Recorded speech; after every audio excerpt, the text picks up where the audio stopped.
Segotep lagi dan lagi muncul dengan harga murah yang selalu bikin kaum kerehore ngelirik mereka.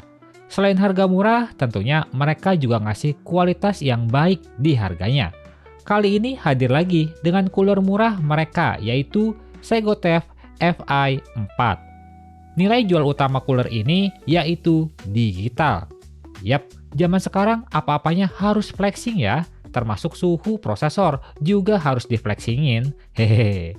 Dalam paket pembelian standar aja sob, kita dapat manual book, bracket-bracket yang lengkap, satu buah fan ARGB yang bahannya sih B aja ya, nothing special. Tapi kabelnya sudah DC chain alias sudah tersedia male juga female. Lalu ada heatsinknya itu sendiri, yang ternyata ini cukup ringan sob, menandakan kualitasnya biasa aja. Tapi walau begitu jumlah heat pipe-nya sudah ada 4, sudah selayaknya cooler air tower standar. Cooler ini punya tinggi 155 mm, yang bakal masuk di rata-rata casing sih, tapi buat casing yang compact-compact harus dilihat lagi spesifikasinya. Buat spek sisanya akan saya cantumkan di layar kaca aja ya. Kalau kita ngelihat pasaran sih rata-rata cooler yang punya digital plus fan-nya ARGB itu biasanya di rentan harga 300.000 lebih dikit. Walau ada beberapa yang murah juga, tapi kebanyakan dari mereka fan-nya itu fix RGB bukan ARGB dan nggak bisa diatur lampunya. Terus ukurannya juga biasanya bukan yang 12 cm melainkan 9 cm.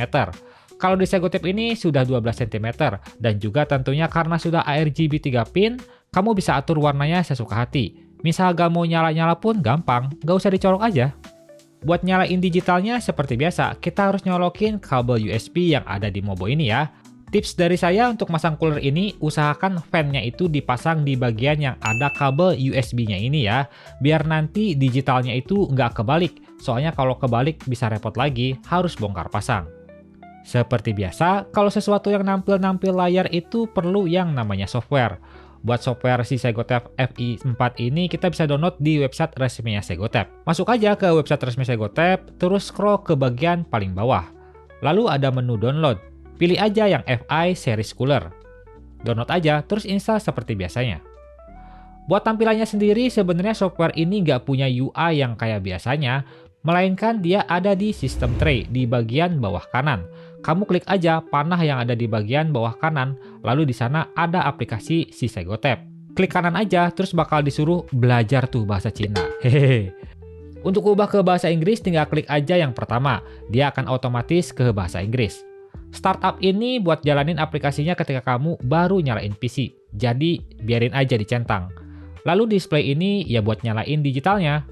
Kalau misal kamu mau matiin, ya ilangin aja checklistnya. Lalu temperatur display mode. Ini mengubah satuan suhu yang mana kalau kamu checklist, dia bakal pakai Fahrenheit. Kalau dihilangkan checklistnya, maka akan berubah ke Celsius. Buat tampilan digital sendiri ternyata lumayan cakep ya. Di sini nggak cuma nampilin suhu aja, tapi ada animasi buat usage CPU kita dengan bar titik-titik ini. Terus ada juga konsumsi watt si prosesornya. Pas saya monitoring, ternyata ini real time loh dengan aplikasi monitoring semacam HW Info.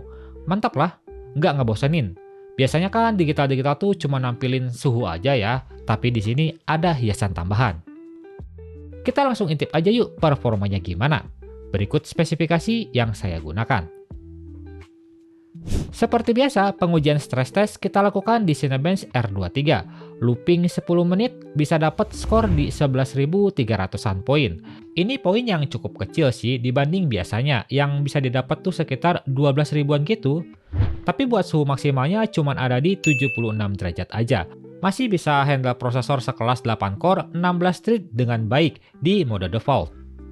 Tapi misal kita ubah dan OC tipis-tipis aja ke 4,25 GHz all-core, skornya bisa naik ke 13 ribuan poin. Cukup besar, termasuk kenaikan pada suhunya juga yang langsung naik drastis ke 92,5 derajat. Ini udah termasuk kategori panas ya. Wajar aja sih, emang kualitas pendinginan cooler ini bukan buat jinakin prosesor ini dengan konfigurasi seperti ini.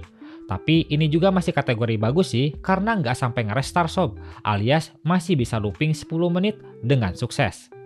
Lanjut pada pengujian sederhana gaming. Di game yang cukup CPU bound, ini suhu rata-rata yang didapatkan itu berkisar 68-69 derajat stabil di situ.